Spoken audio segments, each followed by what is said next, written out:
Olá, obrigado porque você está aqui no canal Voz Batista Brasil.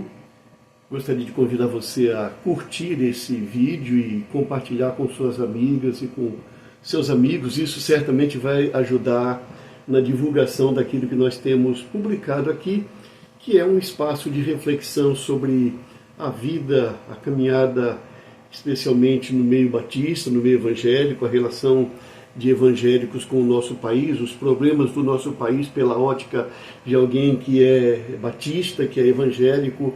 E, portanto, muito obrigado e conto com a sua ajuda. Nós estamos tratando neste vídeo também a respeito da representação, o que representa a eleição do pastor Pascoal Piragini, pastor interino da Primeira Igreja Batista de Niterói e ex-pastor da Primeira Igreja Batista de Curitiba, o que representa a eleição dele para os batistas brasileiros e também para os evangélicos no Brasil e na política, principalmente, dada a influência dos evangélicos hoje na política brasileira, ainda que seja uma influência que não é de boa qualidade, mas ela existe, não é? E ele é uma pessoa que tem um papel fundamental no seu histórico de influência político-partidária, político-ideológica. Então, o que significa isso? Nós falamos a respeito da escolha por uma palavra chamada conservadora, como se a palavra ser conservador ou a palavra conservadora fosse virtuosa em si mesma, e ela não é virtuosa em si mesma, é uma palavra que, se você é conservador em alguma área, há áreas que é benéfico ser conservador e há áreas que não.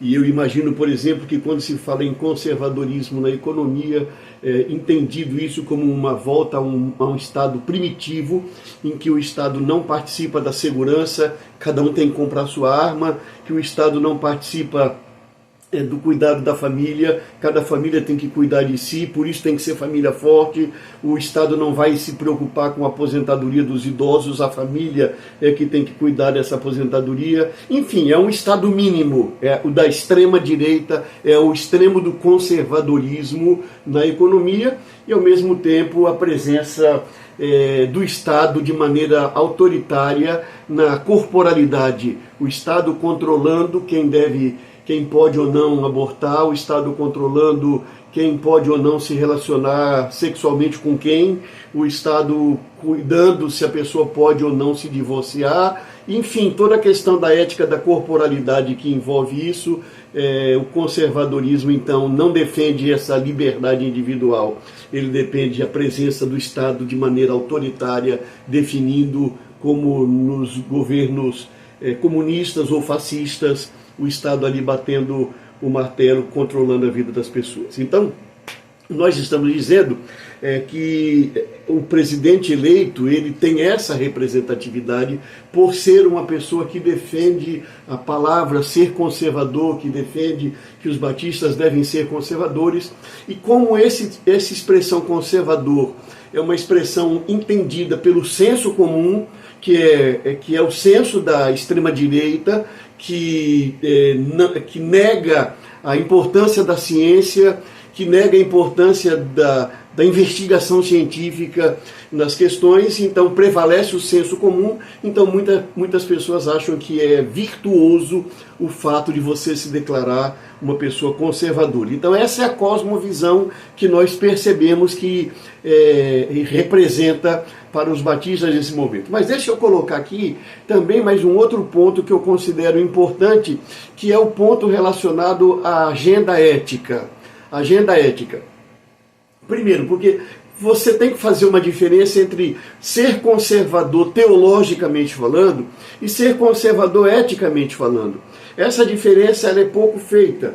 Não é? Na teologia, quando você fala em uma pessoa que ela é conservadora, significa uma pessoa que tem uma compreensão literal dos textos das Escrituras Sagradas.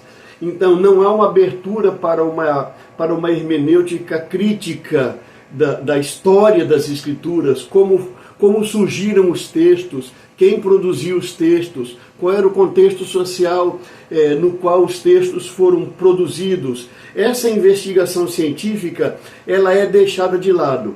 Geralmente há uma preocupação, uma ideia forte na questão arqueológica, porque a ideia de aprofundar a arqueologia da Bíblia é para fortalecer a autoridade da Bíblia, mas o fortalecimento dessa autoridade não alcança a investigação, alcança a investigação arqueológica, mas não alcança a questão da literatura, não alcança a questão sociopolítica da produção dos textos da Bíblia. A negação da história de canonização dos textos, como eles foram canonizados pelos judeus, como eles foram canonizados pela Igreja Católica, sob a liderança da Igreja Católica, essas questões elas são negadas, elas não são colocadas na agenda da teologia, porque para eles isso seria uma teologia liberal. Agora, na questão da ética, existe uma outra questão, que é um outro ponto que é importante. Eu participava do grupo de executivos da Convenção Batista Brasileira, um grupo no WhatsApp que tem executivos que trabalham diretamente para a convenção e executivos que trabalham para os estados, nas convenções estaduais. E esse é um ponto que também precisa ser refletido mais adiante, a questão dos executivos estaduais no Conselho da Convenção Batista Brasileira, mas vamos falar sobre isso numa outra ocasião. Pois bem, voltando. Estava no grupo e certa vez fiz uma publicação de um texto no grupo que era relacionado à questão do racismo. Imediatamente um outro executivo postou colocando que esse tema era da agenda progressista. Então, entenda bem o que eu preciso colocar aqui para você ver a importância da eleição do presidente Pastor Pascoal Piragini para a Convenção Batista Brasileira na questão da agenda no campo da ética. Não é? Por quê? Porque quando você polariza, quando você politiza o conhecimento, você não está preocupado em investigar o fenômeno ou os fenômenos, ou investigar os problemas e qual o efeito desses problemas na vida das pessoas. Você está interessado em defender uma ideologia política, um lado político. Então é como se você dissesse assim: se o cidadão roubou, mas ele defende o conservadorismo econômico e o conservadorismo no sentido ético, eu voto nele mesmo que ele seja ladrão. Ou se o cidadão é da esquerda, mas ele defende uma presença do Estado regulando as questões sociais, defende uma abertura nos direitos individuais, nos direitos humanos, mas se ele rouba, você fecha os olhos, porque você não está preocupado nos fenômenos em separados, mas você está preocupado na defesa de uma ideologia, seja de direita, seja de esquerda. A mesma coisa acontece com relação à religião. Quando a pessoa diz eu sou conservadora, ela define determinadas pautas. E quando ela diz que ela é progressista, ela define determinadas pautas. Quais são os assuntos que devem merecer a nossa atenção? Então, a chamada agenda conservadora, que é representada pelo presidente eleito também da Convenção Batista Brasileira, essa agenda ela não inclui como alvo de suas preocupações a questão da pobreza, distribuição de renda, a questão do racismo, a situação dos pretos, e a questão da mulher, do machismo, do patriarcalismo e dos direitos fundamentais da mulher.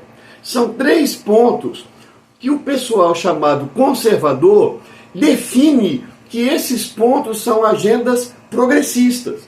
A preocupação da agenda conservadora é com a corporalidade, com o indivíduo. Essa questão do indivíduo é uma questão interessante porque a pregação batista, a salvação individual, ela não significa que você não deveria se preocupar com os efeitos sobre a família, sobre a sociedade, mas o significado é que ela apenas hoje resolve o problema da eternidade depois da morte. E essa salvação depois da morte, ela seria individual e, portanto, a ética é cuidar do indivíduo. E com relação ao indivíduo, é o corpo do indivíduo. Então, por isso a ideologia de que o crente não bebe bebida alcoólica, o crente não fuma, e toda a questão da sexualidade.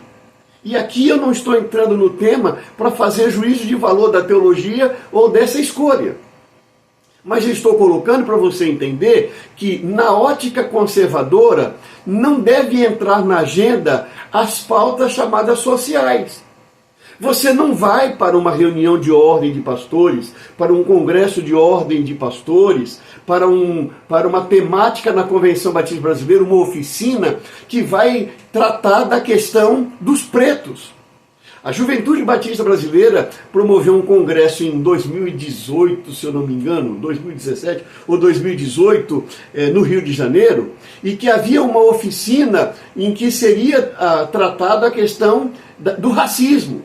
E um pastor batista foi convidado, um pastor batista preto foi convidado para falar sobre esse tema. E à época a diretoria da convenção abortou e eliminou a pessoa, não permitiu que esse pastor batista preto fosse falar nesse evento. Percebe? Você não vai encontrar nos eventos batistas se discutir a situação dos pretos no Brasil. Você não vai encontrar nos eventos batistas de juventude batista, congresso, você não vai encontrar discussão sobre os pretos. Você não vai encontrar uma discussão sobre a situação da pobreza no Brasil. Você vai encontrar o assistencialismo. Porque o assistencialismo, ele inclusive tem uma resposta de marketing. Quando você se preocupa com o pobre do ponto de vista assistencial, você recebe aplausos da sociedade. E aí entra aquela famosa frase de Dom Helder Câmara: quando eu dei comida aos pobres, me chamaram de santo. Mas quando eu perguntei por que existem pobres, me chamaram de comunista. Porque a questão fundamental é você não entrar nas questões de natureza política que incomodam a sociedade. Então, a agenda conservadora não vai incluir a questão dos pretos, não vai incluir a questão dos pobres, não vai incluir a questão das mulheres. Inclusive, há uma divisão no Brasil entre os pastores batistas na ordem de 55 para 45% ou de 60% para 40% com relação ao pastorado feminino. E abafa-se. Depois que os estados que definiram que mulher não vai ser aceita na ordem dos pastores, não se contentando com isso, simplesmente estão barrando os pastores que pensam e creem na consagração da mulher como pastora. Então existe toda uma política e uma agenda política. A agenda dos pretos, dos pobres e das mulheres não entra na agenda dos chamados conservadores do Brasil. Significa então que a eleição do pastor Pascoal Piragini, que se define como uma pessoa conservadora e defensora do conservadorismo, significa que nós teremos mais 2 anos sem tratar dos problemas dos pretos, dos pobres e das mulheres na nossa sociedade. E você vai continuar tratando da questão da corporalidade, da sexualidade, das questões relacionadas a não aborto, a não a questão homossexual, a não a questão do divórcio. São essas questões que fazem parte da agenda conservadora. E essa agenda, que ela é construída no sul dos Estados Unidos, e eu falarei sobre isso num próximo vídeo.